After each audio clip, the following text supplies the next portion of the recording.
Hey, welcome APES students. We are going to be looking at the LD-50 lab setup, and this is pretty much it right in front of you. I'll show you some of the things. I will start doing some of the work, and then I'll finish it up off screen.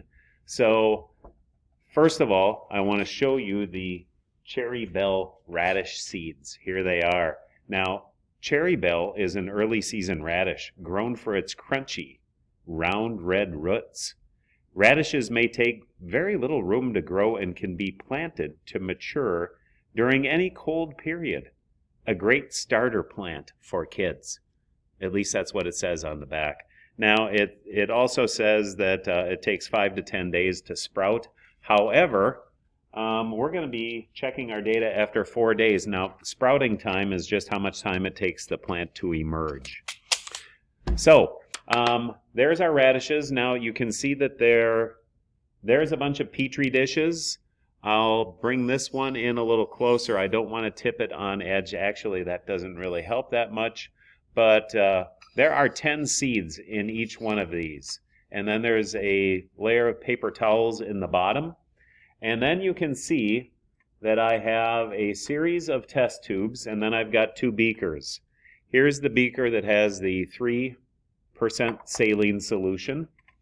Here is my distilled water. This is the one I hope I don't mess up on because, yeah, hopefully there's nothing wrong with the distilled water.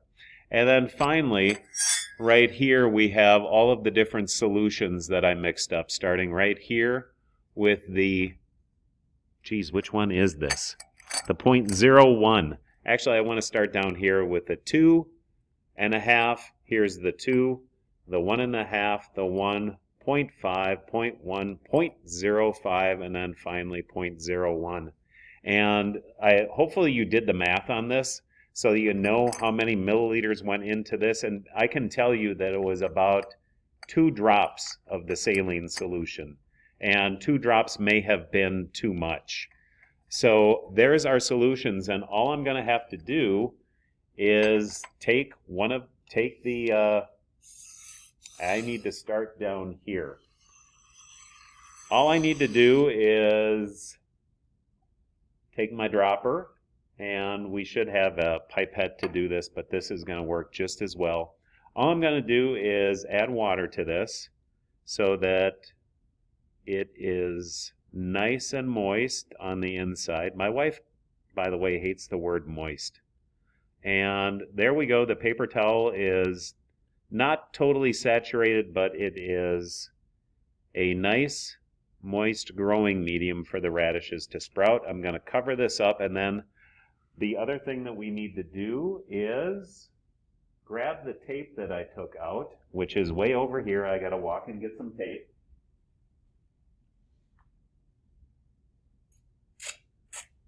And we want to seal these things up. And unfortunately, I did not grab enough tape to seal this, so I'm going to have to get another hunk of tape. We want to seal this so that the moisture remains on the inside, so that we're not losing the moisture. There's plenty of oxygen and other gases on the inside to complete the germination process, but we just don't want to lose any of the moisture. So we seal this thing up, and we'll be looking at this. I'll actually be looking at this on Monday, and then you'll get the data on Tuesday. So now that was good. Now I go to the 0.01 solution. Now notice that I'm going from the lowest concentration of salt to the high concentration of salt, and that was nice. I'm going to have to get a different pipette. Let me pause in the recording.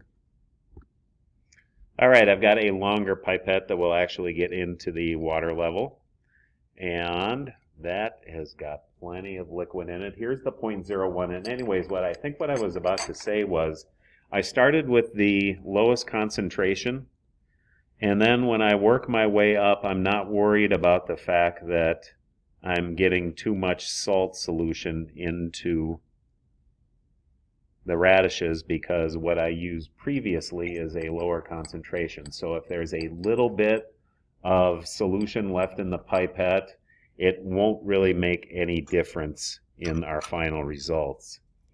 So I'm going to seal this one up before I move on to the next.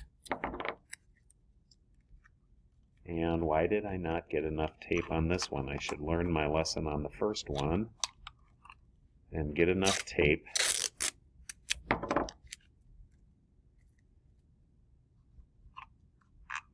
And I think you get the idea. I'm going to pause the video and come back at the end. Okay, there is the result. I've got 2 stacks of 5, so this is all of them. They've all been watered in. They have plenty of moisture so that they can germinate. The procedure says that we need to put this in a dark spot, although I think we could just leave them out on the lab bench because I do not believe that radish seeds are inhibited by light. But because the procedure says put them in a dark spot, I'm going to go put them in a drawer in my back office. So that's it on the procedure setup, and we will see you again with data probably on Tuesday.